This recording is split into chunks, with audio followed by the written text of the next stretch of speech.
अरे यह क्या, भगवान जगन्नाथ चोरी करने निकल पड़े। पुरी की उस रात मंदिर के पुजारी कांप रहे थे। दरवाजे खुले थे, भोग गायब था और मंदिर के बाहर नंगे पांव एक छोटा सा बच्चा बैठा रो रहा था। लोग चिल्ला रहे थे, भगवान नाराज हो गए, भगवान नाराज हो गए। लेकिन उसी शोर में किसी ने नहीं सुना कि उस बच्चे ने कांपती आवाज में कहा, आज मेरे दोस्त को भूख लगी थी। और तभी भीड़ में एक आवाज आई, ये बच्चा भगवान का दोस्त कैसे हो सकता है। पुरी के उसी विशाल मंदिर के पीछे, जहां हर दिन घंटियां बजती थी, जहां फूलों की खुशबू रहती थी, वहां एक छोटा सा कमरा था।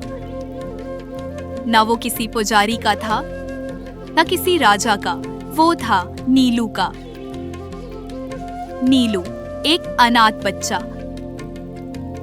ना माँ, ना बाप, ना घर।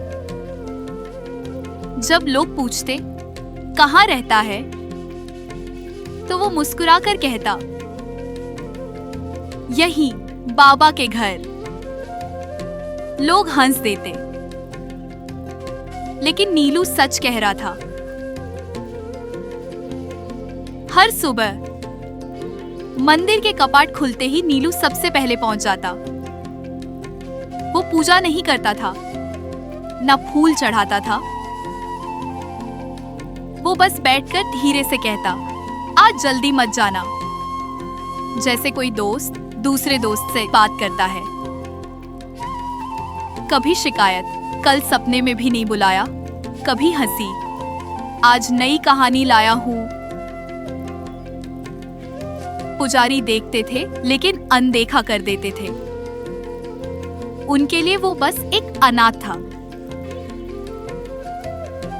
लेकिन नीलू के लिए जगन्नाथ ही सब कुछ थे। फिर वो दिन आया जब सब कुछ बदल गया। तेज बारिश, भीड़ ज्यादा, भोग देर से बना। और उस दिन नीलू को प्रसाद नहीं मिला। वो चुपचाप कोने में बैठा रहा, पेट खाली, आंखें झुकी हुई। रात होने से पहले वो धीरे से भगवान के पास गया और बोला, आज आप खाना मत खाना, क्योंकि आज मेरे दोस्त को भूख लगी है। एक पुजारी गुस्से में बोला, चल हट, ये भगवान है। नीलू चुप हो गया, लेकिन जाते जाते फुसफुसाया, अगर आप नहीं आए तो मैं सो नहीं पाऊंगा। उस रात मंदिर बंद था, सब शांत था। अचानक शोर मचा, भोग गायब है। लड्डू, फल, मिठाई सब गायब।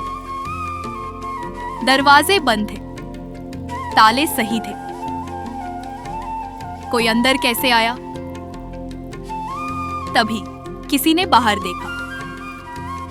नीलू बैठा था, हाथ में आधा लड्डू और आंखों में डर। भीड़ इकट्ठा हो गई। ये बच्चा चोर है, भगवान चोरी करने निकल पड़े। नीलू कांपते हुए बोला, उन्होंने खुद दिया। जब मुझे डर लगता है वो आते हैं, जब भूख लगती है वो हंसते हैं। आज उन्होंने कहा, तुम सो जाओ, मैं देख लूंगा।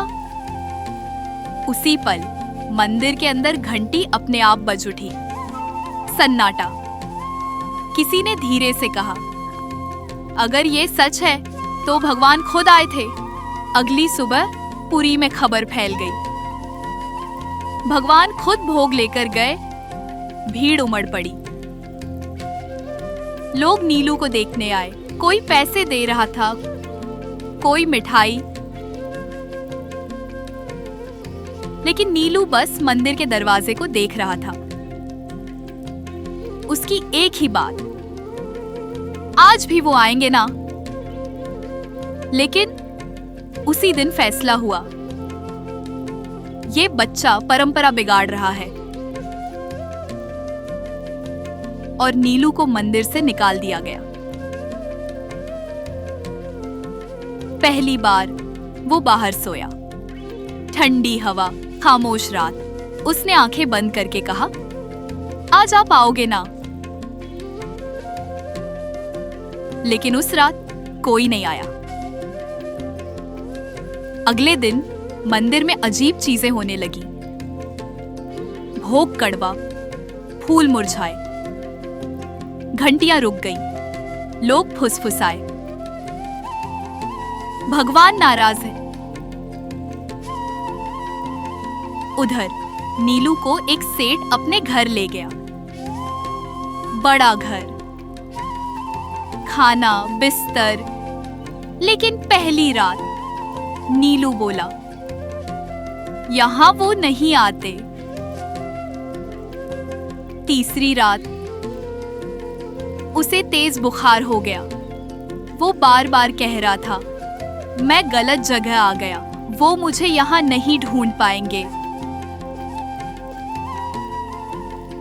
उसी रात मुख्य पुजारी को सपना आया।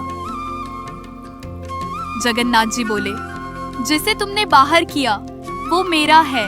सुबह नीलू को मंदिर लाया गया। कमजोर, कांपता हुआ उसने आंखें खोली और कहा, आज वो आएंगे।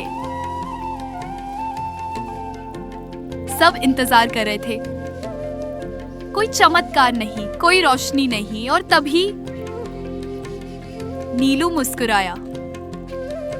वो आ गए। उसकी सांस रुक गई। सन्नाटा। एक पुजारी रोते हुए बोला, अगर भगवान उसके दोस्त थे तो उसे बचाया क्यों नहीं? उस रात फिर सपना आया। भगवान बोले, तुमने सोचा मैं देर कर गया, लेकिन नीलू को कभी देर नहीं लगी। वो लेने नहीं, तुम्हें समझाने आया था। भक्ति डर से नहीं, दोस्ती से होती है। अगले दिन मंदिर बदल गया। अब कोई बच्चा बाहर नहीं सोता। पहले बच्चों को खाना मिलता है, फिर भगवान को भोग। लोग मांगने कम, समझने ज्यादा आने लगे। एक दिन मंदिर के बाहर एक बच्चा बैठा था। किसी ने पूछा, किसका इंतजार कर रहे हो? वो मुस्कुराया, अपने दोस्त का। हवा हल्की सी चली, दिया सीधा जलने लगा। कोई चमत्कार नहीं हुआ, लेकिन सबको लगा कोई सुन रहा है। लोग कहते हैं भगवान देर करते हैं, लेकिन सच ये है, वो देर नहीं करते, वो बस तय करते हैं तुम मांग रहे हो या भरोसा कर रहे हो।